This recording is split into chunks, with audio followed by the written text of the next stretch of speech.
The countdown is on, but you're not alone. This is Countdown to College, your weekly guide from Education Quest Foundation, here to help you plan, apply, and pay for college one step at a time. I'm your host, Gage, and today I am happy to be joined by Anders Peterson, a counselor at Lincoln Southwest High School. Hi, Anders. Thank you for joining us. Hello, Gage. My pleasure. You bet. Today's episode is actually all about the benefits of taking dual credit courses in high school. And just a little personal backstory, I actually took quite a few dual credit courses in high school and was technically a sophomore, like by the time I started college, which was kind of crazy, but we'll dig into all of that. Yeah, very cool. But I do remember actually being kind of overwhelmed by the whole concept of dual credit courses. So Anders and I are going to be breaking down everything you need to know. So Anders, just to kick us off, can you just start out by explaining what dual credit courses are and how they work for high school students? You bet. So dual credit has existed, for quite a while in many instances, but the idea is dual and not a dual like a Harry Potter duel, right? But a dual like as in two. So you've got credit that you're earning from your high school, and credit that you're earning from the college institution itself. So it's really just a matter of how you go about getting that opportunity.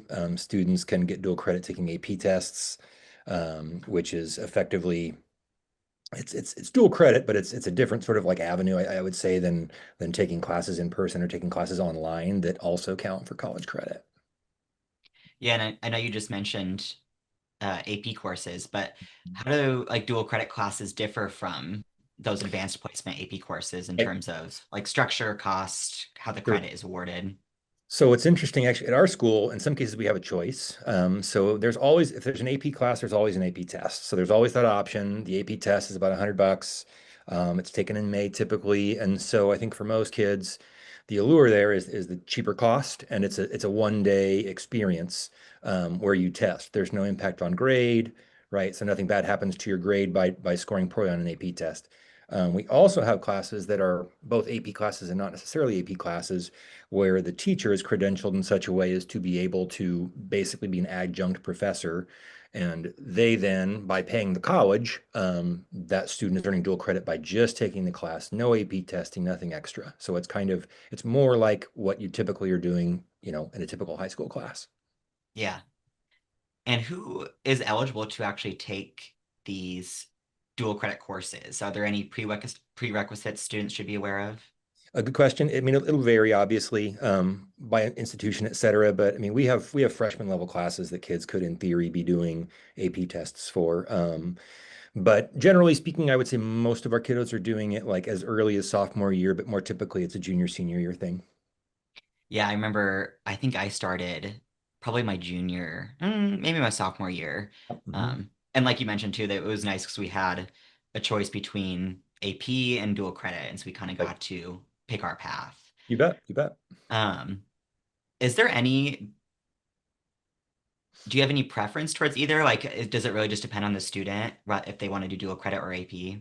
Yeah, I would say so. I would be someone who would much rather like have my effort, my grade be connected to my effort on the whole.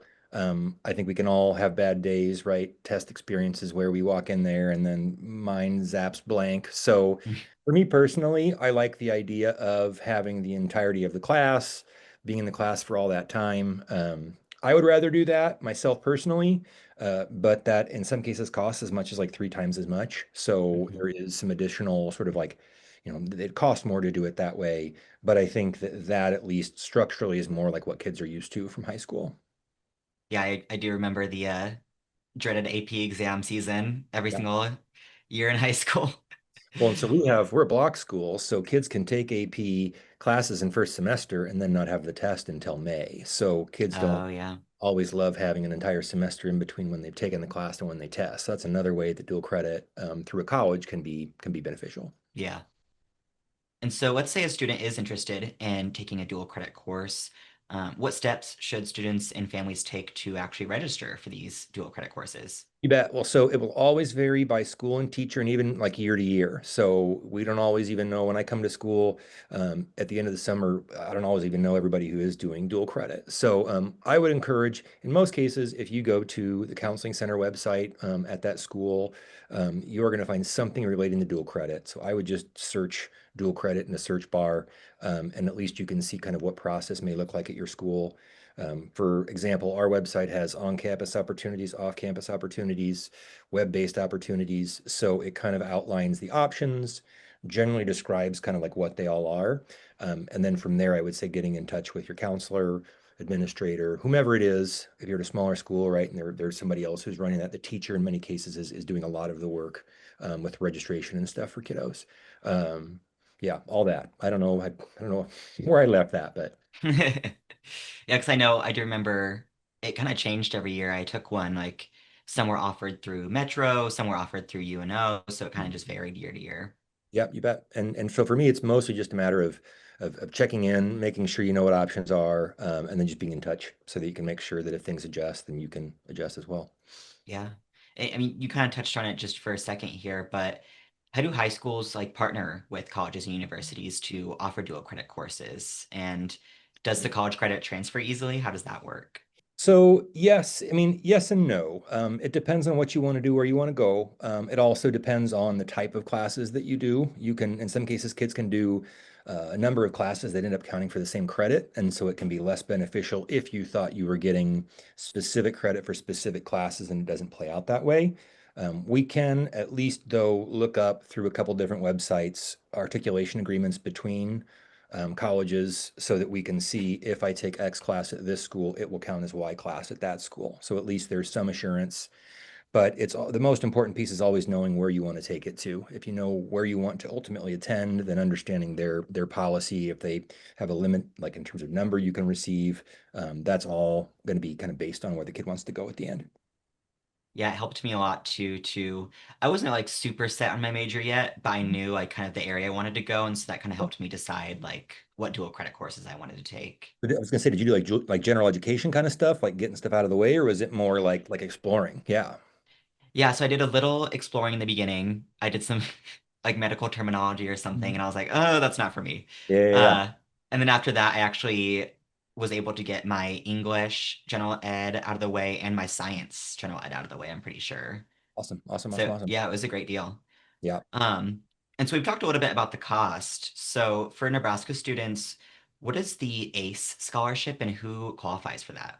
Yeah, so the ACE, we're super duper lucky in Nebraska to have the ACE scholarship, which is generally going to any kiddo who qualifies for free or reduced lunch and fills out the application, as long as they're meeting deadlines, should receive the scholarship. That is the entirety of the class, so the kiddo is not paying, any tuition, any fees, and it's a scholarship kids can get multiple times. So it's a little the website it's a bit more like complex application insofar as you're having to upload documents that prove that you meet whatever the criteria are for income. Um, but it's a fairly simple process that kids can use and reuse to get as much of that stuff done as they can. Yeah. And I don't want to go, we don't have to go too into weeds with it, but can you kind of just walk us along that process of applying? Um, Kind of like timeline wise too. Like, is that something you do in the summer or once you're in the class? How does that look? You bet. So I would say, I mean, colleges always have different deadlines. Some colleges have deadlines that are right at the beginning of our terms, and so it can make it kind of challenging. Other schools don't do it until, I mean, it can be like middle of October. Um, Generally speaking, though, we're going online to the ACE website, creating an account. The account is created. You basically are verifying that you will qualify for it based off of whatever status you're using, if it's free reduced or food stamps or whatever the case would be. Um, the application goes to the counselor reviews it, makes sure everything is good to go, and then we submit it to the state, and then the state basically from there interacts with the college and the student, and the money is paid kind of on the backside there, from what I understand. But yeah, timeline wise, I would say, yeah, I mean, like it's not super deadline sensitive, but I would definitely say at the beginning of a term, Teachers are typically talking about the ACE, or that we're hoping they're talking about the ACE as they're going through registration, because any kid that gets free reduced should not be paying for it. Yeah. And so we've talked about all the basics now.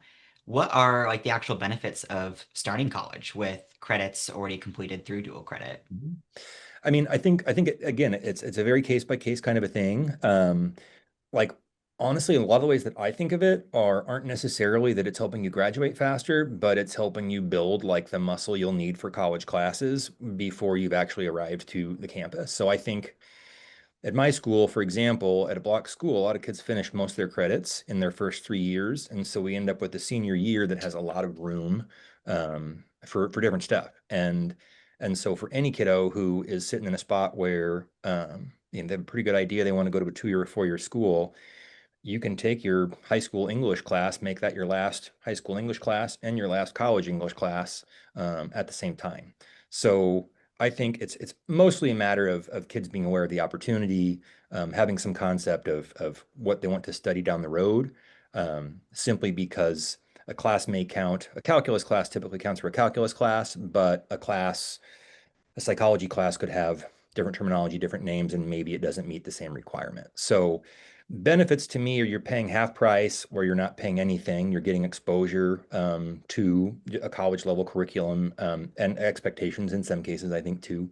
Um, yeah, and so you're paying $150 for a class at SCC instead of 300, so that's a pretty good deal.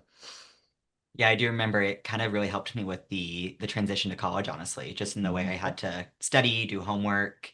I was gonna say, what do you think you benefited from? Like, what do you feel like was the most beneficial aspect of it? Yeah, well, for me, so my program, I went to UNL and I was a theater student. Mhm. And at the time, you had to take 2 years of a language Right. while in college. But Mhm. I actually took 2 years of college French in high school. So I didn't have to deal with that. And learning a language is, hard enough, let alone trying to do it while you're in college and in shows and other extracurriculars. So You bet. being able just to knock out some of those, like we said, like general eds, that way I could focus more on my major, I think is what Yeah. really benefited. Way cool. Well done. We talked a little bit about this already, but how can taking dual credit courses save students and families money on college tuition in the long run? Yeah, I mean, I think ultimately it's a matter of you're paying less money over time. I would love it if taking some of those classes, like a med term, say, helps you understand, you know what, that is not what I want to do, and so I'm not going to walk down that path and pay money for these classes that ultimately don't help me. I just think it's a way of kind of straddling the college and high school world and getting a better idea of what's coming. So it isn't all financial benefit per se, but I think there is a lot of potential financial benefit. Um, yeah, but again, it's like I think the benefits are myriad. There's Mm. more to it than just like, hey, we saved some cash. If there are any students or families who are still kind of, teetering on the edge if they think it's the right choice or not, what advice would you give to them? I mean, definitely interacting with a teacher who knows the curriculum. I mean, if you're in that class, oftentimes you have some time to decide if you want to take the class for dual credit or not, and you certainly have the opportunity to choose if you want to take an AP test down the road or not. So I think getting feedback from the instructor is a wonderful way to just have a better concept, kind of what it is you're going to have to do on the AP test, or just what their perception is of the quality of your work, how you're going about, doing it. Yeah, I guess I feel like a lot of the expertise can come from the teacher, though we do have connections. We have people that we have relationships with at schools where we have dual credit that are also kind of like helpers that we can connect with if kids are struggling with a class academically. We have some kind of different ways of interacting with that. That's great. All right, well, I have just one more question for you, Anders, before we wrap up here. Um, this is just kind of your chance to give any final advice on dual credit courses or just advice to seniors going into college soon. You bet. I mean, I really do think that dual credit's a wonderful, wonderful thing to do. I think that every kid should try one or two of them, whether it's a core subject area or something that's more of a career interest area, like an AP art or something like that. Uh, for me, ultimately, like I think what kids need to be doing is taking steps, but having the steps they take, be in some, generally advised direction that they've chosen this path. by interacting with with people in their lives around, if I'm going to study this, right, what math should I take as a senior? Can I get that math for dual credit? Um, it really, yeah, it's a super wonderful thing. I wish it had existed when I was in school. I'm sure that it did, but I just wasn't smart enough, and it wasn't as much of a thing as it is today. But definitely, if you're curious, if you have any questions about it, get in touch with your counselor. We want to help you understand what your options are so that you can make the best informed decisions for you. Okay, great. That was all my questions. Thank you, Anders, for hopping on with us again. My pleasure, Gage. Thanks so much, man. To our audience, if you have any additional like college related questions or anything, contact an Education Quest office near you for free help. You can find our contact information or schedule an appointment at educationquest.org. While you are there, sign up for the Countdown to College weekly email that's filled with college tips and tricks. Finally, help us get this message out to as many students and families as possible by subscribing to this podcast on your favorite platform and hitting the like button on this episode. Thank you for watching and listening, and we will see you next week.